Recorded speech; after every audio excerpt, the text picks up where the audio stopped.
الحمد لله نحمده ونستعينه ونستغفره ونعوذ بالله من شرور أنفسنا ومن سيئات أعمالنا من يهده الله فلا مضل له ومن يضلل فلا هادي له وأشهد أن لا إله إلا الله وحده لا شريك له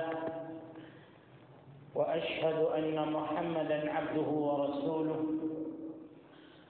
أما بعد فإن خير الحديث كتاب الله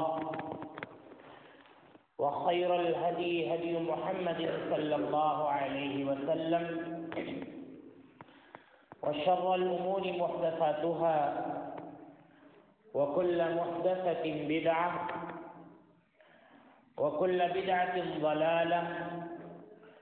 وكل ضلالة في النار. أعوذ بالله من الشيطان الرجيم. بسم الله الرحمن الرحيم.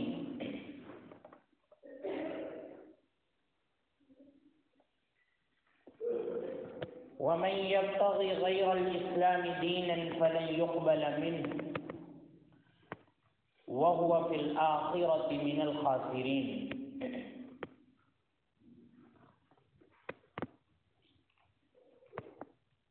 معزز اسلامی و دینی بھائیوں، اللہ رب العالمین کا بے پایا ہم پر شکر و احسان ہے کہ اس نے ہمیں انسان بنایا اور انسان بنانے کے بعد اللہ رب العالمین نے مذہب اسلام کو سمجھنے کی ہمیں توفیق دی. یہ دنیا کی نعمتوں میں سے سب سے عظیم نعمت ہے. اس سے بڑی نعمت دنیا کی کوئی دوسری نعمت نہیں ہو سکتی. اگر اللہ رب العالمین پوری دنیا کی نعمتوں کو ہمارے قدموں میں لا کر ڈال دیتا، لیکن اپنی اس عظیم نعمت یعنی نعمت اسلام سے ہمیں محروم کر دیتا، تو یہ جو نعمتیں اللہ رب العالمین ہمیں عطا کرتا، ان نعمتوں کی کچھ حیثیت نہ ہوتی. نعمت اسلام یہ اللہ رب العالمین کی سب سے عظیم نعمت ہے، کیونکہ اللہ کے رسول صلی اللہ علیہ وسلم کے منشا اور آپ کے مقصود سے بھی یہ معلوم ہوتا ہے کہ آپ صلی اللہ علیہ وسلم دنیا کے مال و متاع کو بہت زیادہ پسند نہیں فرماتے، بلکہ اپنے لیے تو آپ صلی اللہ علیہ وسلم نے یہ اختیار کیا کہ ہم غریب ہی رہیں، مسکینوں والی زندگی بسر کریں، فاقہ والی زندگی بسر کریں، لیکن ایک دن بھی اللہ رب العالمین کی عبادت سے خالی نہ جائے. اللہ کے رسول صلی اللہ علیہ وسلم نے اپنی زندگی میں اس کی فکر کی. مال کی آپ صلی اللہ علیہ وسلم نے اہمیت بیان فرمائی اور مال کی بڑی ضرورت ہوا کرتی، ساری چیزیں ہیں، لیکن اللہ کے رسول صلی اللہ علیہ وسلم اس کے باوجود اپنے لیے فقر و طاقت کو اختیار کرتے تھے. ایسا نہیں ہے کہ آپ صلی اللہ علیہ وسلم کے پاس مال نہیں آتا تھا.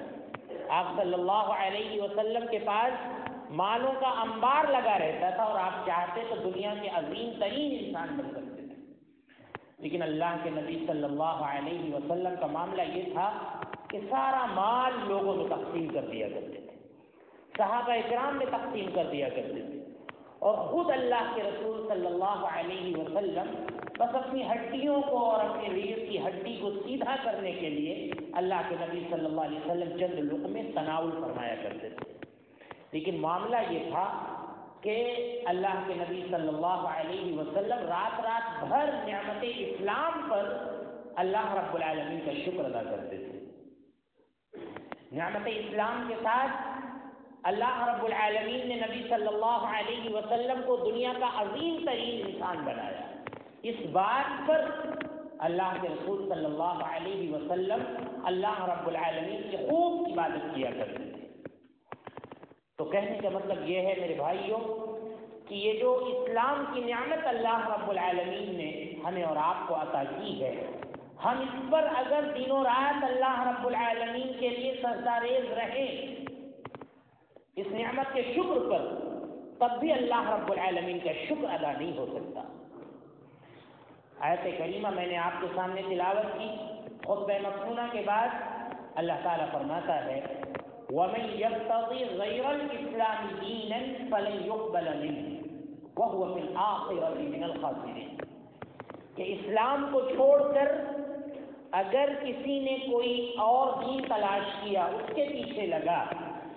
فَلَن يُقْبَلَ مِنْهُ تو وہ دین اس سے ہرگز قبول نہیں کیا جائے گا.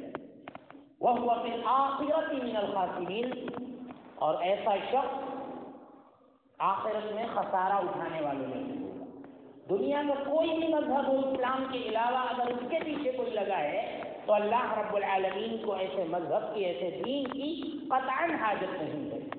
اللہ رب العالمین کے یہاں صرف اور صرف مذہب اسلام ہی ایک ایسا مذہب ہے جس کو قبول کیا جائے گا، جس کو اللہ رب العالمین قبول کرے گا. تو یہ اللہ رب العالمین کی بڑی عظیم نعمت ہے کہ اللہ رب العالمین ہمیں مذہب اسلام کا فہم عطا فرمایا. ہم میں سے ہو سکتا ہے بہت سے لوگ یہ سمجھتے ہوں کہ اللہ کے رسول صلی اللہ علیہ وسلم کو جب نبوت ملی، جب آپ صلی اللہ علیہ وسلم نے اسلام کی دعوت کو عام کیا، تب سے یہ مذہب آیا ہے. تو ایسا نہیں ہے. دنیا کا یہ قدیم ترین مذہب ہے. مذہب اسلام دنیا کا سب سے قدیم ترین مذہب ہے، کیونکہ آدم و حوا علیہ السلام کو جب اللہ رب العالمین نے جنت سے دنیا میں بھیجا تو اللہ رب العالمین فرماتا ہے کہ قُلْ اهْبِطُوا مِنْهَا جَمِيعًا فَإِمَّا يَأْتِيَنَّكُم مِّنِّي هُدًى فَمَن تَبِعَ هُدَايَ فَلَا خَوْفٌ عَلَيْهِمْ وَلَا هُمْ يَحْزَنُونَ کہ تم لوگ دنیا میں چلے جاؤ، دنیا میں جا کر بس جاؤ، لیکن دیکھنا کہ دنیا میں میری طرف سے ہدایت آئے گی. فَمَن تَبِعَ هُدَايَ تو جس نے ہماری ہدایت کی پیروی کر لی، جو ہماری ہدایت کے پیچھے چلا، فَلَا خَوْفٌ عَلَيْهِمْ وَلَا هُمْ يَحْزَنُونَ ایسے شخص پر نہ تو کوئی خوف ہوگا، ایسے لوگ نہ تو خوف محسوس کریں گے، وَلَا هُمْ يَحْزَنُونَ اور ایسے لوگ نہ تو غمگین ہوں گے. پتہ یہ چلا کہ اللہ رب العالمین نے جب اس دنیا کو بسایا اور آدم و حوا کو دنیا میں بھیجا تو اللہ رب العالمین نے اسی وقت سے مذہب اسلام کو بھی بھیجا. جو ہدایت اللہ رب العالمین نے ان کو دی تھی اور جس کا ذکر اللہ رب العالمین نے اس آیت کریمہ میں کیا ہے، اس سے مراد مذہب اسلام ہے. تو یہ مذہب اسلام دنیا کا قدیم ترین مذہب ہے. بقیہ انبیاء کرام دنیا کے اندر اس مذہب کی تجدید کے لیے آتے رہے اور آخری نبی کے طور پر اور آخری رسول کے طور پر اللہ رب العالمین نے نبی آخر الزماں محمد عربی صلی اللہ علیہ وسلم کو مبعوث فرمایا. تو اللہ رب العالمین فرماتا ہے کہ اس مذہب کے علاوہ اگر کوئی شخص کوئی اور مذہب تلاش کرتا ہے تو اس سے وہ مذہب ہرگز قبول نہیں کیا جائے. ہو سکتا ہے کہ ہم میں سے لوگ یہ سمجھتے ہوں بعض کہ یہ مذہب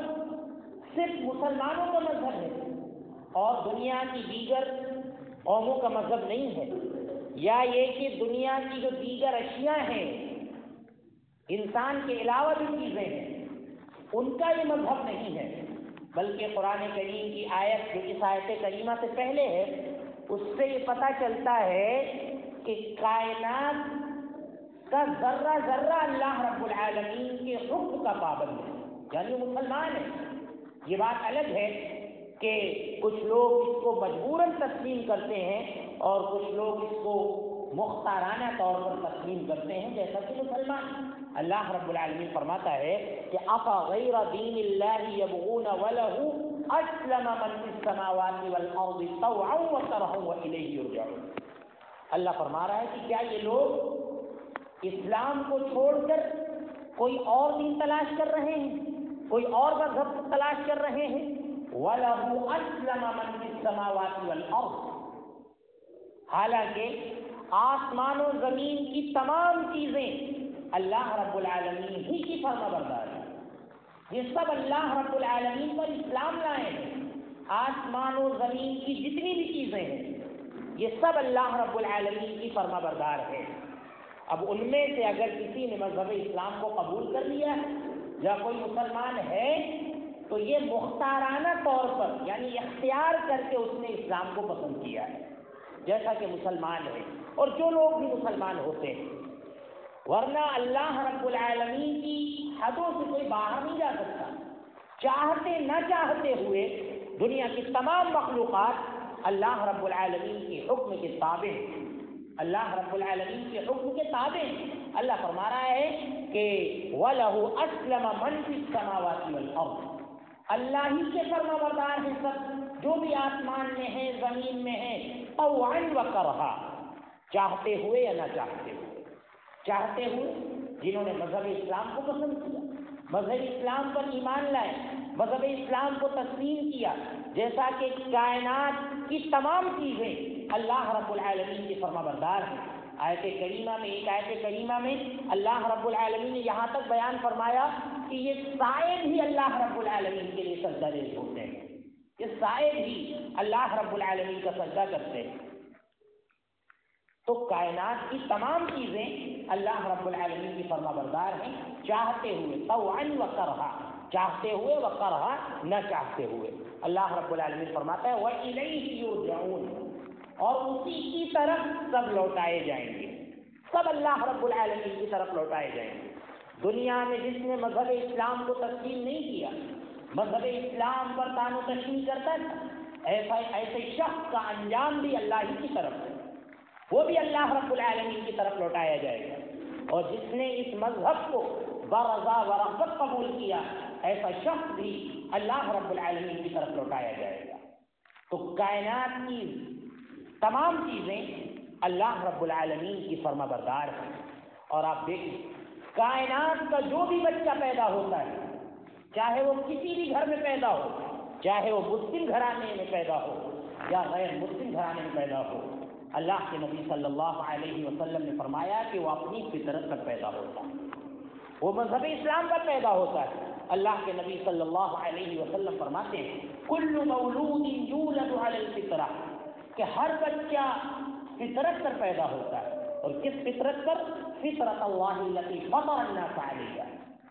اس فطرت پر پیدا ہوتا ہے کہ جس فطرت پر اللہ رب العالمین نے تمام بنی نوع انسان کو پیدا کیا ہے، اس فطرت پر یعنی مذہب اسلام لے کر پیدا ہوتا ہے۔ اللہ کے نبی صلی اللہ علیہ وسلم فرماتے ہیں فَأَبَوَاهُ يُهَوِّدَانِهِ أَوْ يُمَصِّرَانِهِ أَوْ يُمَجِّسَانِهِ، پھر اس کے والدین اس کو یہودی بنا دیتے ہیں، اس کو نصرانی بنا دیتے ہیں، اس کو آتش پرست بنا دیتے ہیں، یعنی تربیت جیسی اس کو ملتی ہے وہ ویسا بنتا چلا جاتا ہے۔ ورنہ اللہ رب العالمین ہر بچے کو، ہر مولود کو فطرت اسلام پر پیدا کرتا ہے۔ تو آپ یہ بھی جان لیں کہ یہ جو شرک ہے یہ دنیا کے اندر بعد میں آیا ہے، پہلے دنیا کے اندر توحید آئی ہے، جیسا کہ ابن عباس رضی اللہ عنہ نے بخاری شریف کی ایک روایت میں بیان فرمایا ہے کہ دنیا کے اندر پہلے توحید ہی توحید تھی،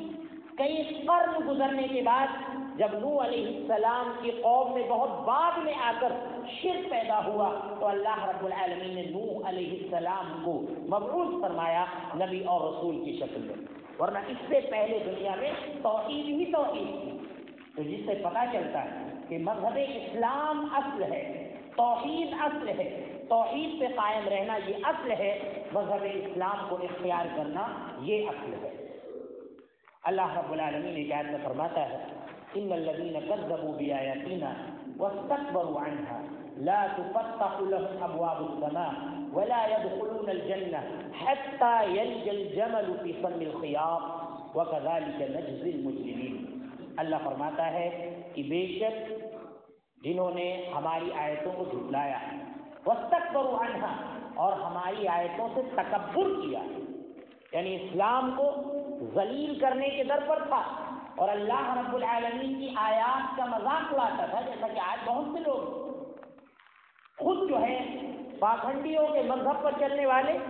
مذہب اسلام کا مذاق بناتے ہیں، مذہب اسلام کا ٹھٹھا کرتے ہیں اور اللہ رب العالمین کی آیتوں کا مذاق بناتے ہیں، شعائر اسلام کا مذاق بناتے ہیں۔ اللہ رب العالمین فرماتا ہے کہ واستکبروا عنہا، اللہ کی آیتوں سے جنہوں نے بھی تکبر اختیار کیا، لا تفتح لهم ابواب السماء ولا يدخلون الجنہ، ایسے لوگوں کے لیے کبھی بھی آسمان کے دروازے کھولے نہیں جائیں۔ مفسرین کہتے ہیں کہ آسمان کے دروازے کھولے نہیں جائیں گے کا مطلب یہ ہے کہ ان کا کوئی بھی عمل اللہ رب العالمین کی بارگاہ میں قبول نہیں ہوگا۔ اتنے بھی اچھے عمل وہ دنیا کے اندر کر لیں، ان کے نیک عمل کی حد بس یہ دنیا ہے، آخرت نہیں ہے۔ اگر آخرت میں اس نیک عمل کا بدلہ ہم چاہتے ہیں تو ہمیں اسلام پر چلنا ہوگا، ہمیں کلمہ توحید لا الہ الا اللہ پڑھنا ہوگا۔ اللہ فرماتا ہے واستکبروا عنہا لا تفتح لهم ابواب السماء، ایسے لوگوں کے لیے آسمان کے دروازے نہیں کھولے جائیں گے، ولا يدخلون الجنہ، اور نہ تو ایسے لوگ کبھی جنت میں داخل ہوں گے، حتی یلج الجمل فی سم الخیاط، یہاں تک کہ اونٹ داخل ہو جائے سوئی کے ناکے۔ جس طرح سوئی کے ناکے سے اونٹ کا داخل ہونا ناممکن ہے، اسی طرح ایک کافر، ایک مشرک اور ایک متکبر کی بخشش ہونا ناممکن ہے۔ اللہ فرماتا ہے وَكَذَلِكَ نَجْزِي الْمُجْرِمِينَ، ہم ایسا ہی بدلہ دیتے ہیں مجرموں، لَهُم مِّن جَهَنَّمَ مِهَادٌ وَمِن فَوْقِهِمْ غَوَاشٍ، اللہ رب العالمین فرماتا ہے کہ ان کے لیے آگ کے بستر ہوں گے، اور اسی طرح سے جو اوڑھیں گے اللہ رب العالمین فرماتا ہے کہ وہ بھی آگ کا ہوگا۔ وَكَذَلِكَ نَجْزِي الظَّالِمِينَ، اللہ کہتا ہے کہ ظالموں کو ہم ایسا ہی بدلہ دیتے ہیں۔ اللہ ایمان والوں کا ذکر کرتا ہے وَالَّذِينَ آمَنُوا وَعَمِلُوا الصَّالِحَاتِ لَا نُكَلِّفُ نَفْسًا إِلَّا وُسْعَهَا، بڑی اہم بات اللہ رب العالمین نے بیان فرمائی کہ جو لوگ ایمان لائے ہیں اور جنہوں نے نیک اعمال کیے، اللہ ان کا بدلہ آگے بیان کرتا ہے۔ پہلے جملہ معترضہ کے طور پہ اللہ رب العالمین نے ذکر فرمایا، یعنی اس جملے کا ربط آگے سے ہے، لیکن بیچ میں اللہ رب العالمین نے وضاحت کے لیے ذکر فرمایا کہ لا نکلف نفسا الا وسعها، ہم کسی بھی نفس کو اس کی طاقت سے زیادہ مکلف نہیں بناتے ہیں، کسی بھی نفس کو ہم اس کی طاقت سے زیادہ مکلف نہیں بناتے ہیں۔ اللہ رب العالمین نے ہمارے اوپر جو عبادت فرض کی ہے وہ ہماری طاقت کے مطابق ہے، اور اس سے آگے بڑھیں تو یہ کہ ہمارا یہ مذہب امن چاہتا ہے، شانتی چاہتا ہے، ہماری عبادتیں بھی امن والی ہیں، ہماری عبادتیں جو ہیں وہ سب سلامتی والی ہیں، شانتی والی ہیں۔ آپ دیکھیں اللہ رب العالمین نے سورۃ الحشر کی آخری آیات میں ذکر کیا ہے، اللہ رب العالمین فرماتا ہے هو اللہ الذی لا الہ الا هو، وہی اللہ ہے کہ جس کے سوا کوئی معبود برحق نہیں، الملک اللہ رب العالمین بادشاہ ہے، القدوس اللہ رب العالمین قدوس ہے، پاک ہے، تمام نقائص تمام عیوب سے اللہ رب العالمین پاک ہے۔ اللہ رب العالمین آگے اپنا نام ذکر کرتے ہوئے فرماتا ہے السلام المؤمن، اللہ رب العالمین سلامتی والا ہے، اللہ سلام ہے، اللہ مومن ہے، امن والا ہے۔ آپ دیکھیں اللہ تعالیٰ نے دونوں اپنے ناموں کو ایک ساتھ ذکر کیا، اور ہمارا مذہب کیا ہے؟ اسلام، ہم ایمان پر چلتے ہیں مذہب اسلام کو مانتے ہوئے، تو سلامتی سین لام میم، اور اسلام کا بھی مادہ جو ہے وہ سین لام میم، یعنی سلم، امن، چین، سکون، اور اسی طرح مومن کی اصل ہے امن، چین، سکون، تو اللہ رب العالمین امن والا ہے، اللہ رب العالمین سلامتی والا ہے۔ تو آپ سوچیں کہ جو اللہ سلامتی والا ہے، جو اللہ امن والا ہے، وہ ہمیں مذہب کیسے غیر سلامتی والا دے سکتا ہے؟ تو سلامتی والے اللہ نے ہمیں سلامتی والا بہت ہی پیارا مذہب دیا ہے، اور امن والے اللہ نے، جو اللہ مومن ہے، اس نے ہمیں بڑا ہی امن والا مذہب اور امن والی عبادتیں ہم پر فرض کی۔ تو اللہ رب العالمین فرماتا ہے لا نکلف نفسا الا وسعها، کہ ہم کسی بھی نفس کو اس کی طاقت سے زیادہ مکلف نہیں بناتے۔ یہ ہمارے اسلام کا خاصہ کہ یہاں پر گوشہ نشینی نہیں ہے، سماج اور معاشرے سے الگ تھلگ ہو جانا، عبادت و ریاضت کی عجیب و غریب شکلیں اختیار کرنا، جیسا کہ موجودہ دور میں ہم دیکھتے ہیں کہ عجیب عجیب عبادتیں لوگ کر رہے ہیں۔ الحمدللہ ہم مذہب اسلام کو ماننے والے ہیں، ہمارے یہاں کسی بھی ایسی تپسیا اور کسی بھی ایسی عبادت کی گنجائش نہیں ہے۔ ہمارے مذہب نے ہمارے نفس سے زیادہ ہمیں مکلف نہیں بنایا ہے، بلکہ اللہ رب العالمین نے تو آسانیوں کا ذکر کیا ہے کہ اگر پانی استعمال کرنے میں تم بیمار پڑ سکتے ہو، تیمم کر لو۔ سفر میں پریشانی ہے، 4 رکعت جو تم پر فرض ہیں وہ ایک محدود سفر میں جا کر 2 رکعت ہو جاتی ہیں۔ ہماری شریعت نے آسانی فراہم کی، اور یہ جائے کہ ہم اپنے اوپر اپنی طرف سے سختیاں کر لیں اور پھر یہ کہیں کہ یہ عبادت ہے، تو ایسی عبادت کی اللہ رب العالمین کو قطعاً ضرورت نہیں ہے۔ اللہ کے نبی صلی اللہ علیہ وسلم نے فرمایا کہ نفلی عبادتیں جو تم کرتے ہو اتنی ہی عبادتیں کرو کہ جتنی تم کر سکتے ہو، جتنی تم کر سکتے ہو اتنی عبادتیں کرو۔ اور اس حدیث میں تو اللہ کے نبی نے ایک شخص کا واسطہ دیا کہ اے صحابی، ایک صحابی سے کہا کہ فلاں کی طرح مت ہو جانا جو رات کو قیام اللیل کرتا تھا لیکن اب نہیں کرتا، چھوڑ دیا۔ اللہ رب العالمین کو وہ عبادت پسند ہے جو مسلسل کی جائے اگرچہ کم ہو، کیونکہ اللہ کے نبی صلی اللہ علیہ وسلم نے فرمایا کہ اللہ رب العالمین ثواب دینے سے نہیں اکتائے گا، اللہ رب العالمین اجر دینے سے نہیں اکتائے گا،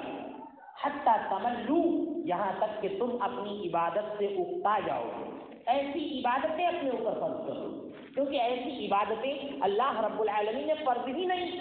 عثمان بن مظعون رضی اللہ عنہ اللہ کے نبی صلی اللہ علیہ وسلم کی خدمت سے حاضر ہوئے اور انہوں نے آ کر کہا کہ اللہ کے نبی صلی اللہ علیہ وسلم اگر آپ اجازت دیں تو ہم اپنی شہوتوں کو کچل ڈالیں، یعنی شادی وادی کرنے کی ہمیں ضرورت نہ ہو۔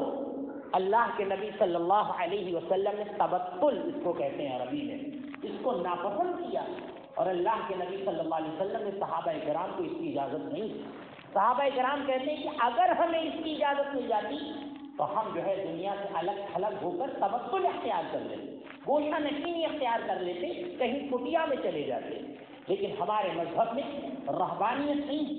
ہمارے مذہب میں گوشہ نشینی نہیں ہے، بلکہ سماج اور معاشرے میں رہ کر لوگوں کی پریشانیوں کو جھیلنا، ان کو برداشت کرنا اور پھر مذہب پر قائم رہنا، اس کو افضل بتلایا گیا ہے ہمارے مذہب میں۔ اللہ رب العالمین نے ہماری طاقت سے زیادہ ہم کو مکلف ہی نہیں بنایا ہے۔ آپ دیکھیں کیسی کیسی عبادتیں دنیا میں ہو رہی ہیں، ان کو عبادت کا نام دیا جا رہا ہے۔ میرے بھائیوں، اگر اس طرح کے لوگوں کے سامنے جھکنا جائز ہوتا، یہ چمتکاری جو ہے جو چمتکار دکھاتے ہیں اور نہ جانے کیسی کیسی حرکتیں کرتے ہیں اور لوگ ان کو اللہ رب العالمین کا پرستار سمجھ رہے ہیں، آپ دیکھیں اگر ہمارے یہاں ایسے لوگوں کی عبادت کرنا جائز ہوتا تو عیسیٰ علیہ السلام کے معجزے کا اللہ رب العالمین نے ذکر فرمایا کہ مردے کو زندہ کر دیتے تھے۔ ایسا معجزہ آپ دیکھیں کہ اللہ رب العالمین نے ایسا معجزہ دیا ان کو کہ مردے کو زندہ کر دیا، کیونکہ اللہ رب العالمین میں ذکر کر چکا ہوں کہ اللہ رب العالمین کسی بھی نبی کو جب بھیجتا تھا تو اس زمانے میں جو چیز عروج پر ہوتی تھی ویسا ہی معجزہ دے کر بھیجتا تھا۔ میڈیکل بڑا ترقی کیے ہوئے تھا اس دور میں، عیسیٰ علیہ السلام کے دور میں بڑے بڑے طبیب تھے۔ اللہ رب العالمین نے عیسیٰ علیہ السلام کو معجزہ دے کر بھیجا کہ دنیا کا کتنا بڑا ہی ڈاکٹر کیوں نہ ہو، وہ تمام بیماریوں کے لیے تم کو دوا دے سکتا ہے، لیکن موت ایک ایسی بیماری ہے کہ جس کے لیے کوئی ڈاکٹر دوا نہیں دے سکتا ہے۔ عیسیٰ علیہ السلام اس کو بھی قبر سے نکال کر زندہ کر دیتے تھے، پیدائشی اندھے پر ہاتھ پھیرتے وہ شخص زندہ ہو جاتا۔ بتائیے اتنے بڑے اللہ رب العالمین کے پیغمبر اگر عبادت جائز ہوتی اللہ کے سوا کسی اور کی تو ان جیسے لوگوں کی جائز ہوتی۔ سلیمان علیہ السلام کی جن کو اللہ رب العالمین نے چیونٹیوں کی بولی عطا کی، جن کو اللہ رب العالمین نے سب سے عظیم بادشاہت عطا فرمائی، جن کا معاملہ یہ تھا کہ ہوائیں ان کے اشارے پر چلتی اور اسی طرح سے چرند پرند ان کے ایک اشارے پر جو ہے نہ جانے کہاں سے کہاں چلے جاتے تھے۔ جنات کو اللہ رب العالمین نے ان کے قبضے میں کر دیا۔ اتنا بڑا انسان اللہ رب العالمین سے کہہ رہا ہے جب چیونٹی کی بولی سنی کہ ان اشکر رب اوزعنی ان اشکر نعمتک التی انعمت علی وعلی والدی وان اعمل صالحا ترضی، کہ اللہ تو مجھے اس بات کی توفیق عطا فرما کہ میں تیری اس نعمت کا شکر ادا کر سکوں جو تو نے میرے اوپر کی۔ فتبسم ضاحكا من قولها، چیونٹی کی بولی کو سن کر مسکرا دیے اور کہا کہ اللہ تو نے اتنی عظیم نعمت ہمیں عطا فرمائی ہے کہ اس ننھی سی مخلوق کی بولی کو میں سمجھتا ہوں، اے اللہ تو مجھے توفیق دے کہ اس عظیم نعمت پر میں تیرا شکر ادا کر سکوں۔ تو اگر عبادت اللہ کے سوا جائز ہوتی تو ان جیسے پیغمبروں کی اور نبیوں کی جائز ہوتی، لیکن اللہ رب العالمین نے فرمایا کہ عبادت میرے علاوہ کسی کی بھی جائز اور درست نہیں ہے، یہ ہمارے مذہب کا تقاضا ہے، یہ ہمارے کلمے کا تقاضا ہے اور یہ ہمارے اسلام کا تقاضا ہے کہ عبادت ہوگی تو صرف اللہ کی ہوگی۔ باقی دنیا کے اندر چاہے جتنی بڑی مخلوق ہو کہ جو نکلتی ہے تو پوری دنیا روشن ہو جاتی ہے، جو جب جاتی ہے تو دنیا میں اندھیرا ہو جاتا ہے۔ اللہ فرماتا ہے لا تسجدوا للہ الذی لا تسجدوا للشمس ولا للقمر واسجدوا للہ الذی خلقہن ان کنتم ایاہ تعبدون، کہ نہ تو سورج کا سجدہ کرو نہ تو چاند کا سجدہ کرو، بلکہ سجدہ اس ذات کا کرو کہ جس نے سورج اور چاند کو پیدا کیا ہے، سورج اور چاند کو جس نے بنایا ہے اس ذات کا سجدہ کرو۔ تو اللہ رب العالمین کا ہم جتنا شکر ادا کریں کہ اللہ رب العالمین نے ہمیں پاکھنڈیوں کے مذہب سے محفوظ رکھا، اللہ رب العالمین نے ہمیں جیوتشیوں کے مذہب سے محفوظ رکھا، اللہ رب العالمین نے ہمیں ناپاک لوگوں کے مذہب سے محفوظ رکھا۔ آپ دیکھیں کہ صفائی ستھرائی آدھا ایمان ہے، صفائی ستھرائی آدھا ایمان ہے، اور اہل قبا کی اللہ رب العالمین نے قرآن کریم کے اندر تعریف کی ہے کہ وہ پاکی کو پسند کرتے ہیں۔ اللہ رب العالمین کہتا ہے ان اللہ یحب التوابین ویحب المتطہرین، کہ اللہ رب العالمین توبہ کرنے والوں کو پسند کرتا ہے اور اللہ رب العالمین پاک رہنے والوں کو پسند کرتا ہے۔ تو پاکی یہ آدھا ایمان ہے۔ اب آپ دیکھیں کہ کوئی سالوں سے نہائے نہ، گندھیلا بنا رہے اور نہ جانے کیسی اپنی شکل بنا لے، اور افسوس تو یہ ہوتا ہے کہ بعض ہمارے مسلمان بھائیوں کا معاملہ یہ ہے کہ مزاروں پر بیٹھے ہوئے مجاور جو سال بھر نہیں نہاتے، مہینہ بھر نہیں نہاتے، وہ کہتے ہیں کہ بھائی ان کو کچھ نہ کہو، ہو سکتا ہے کہ یہ اللہ کا ولی ہو سکتا ہے یہ اللہ کا ولی۔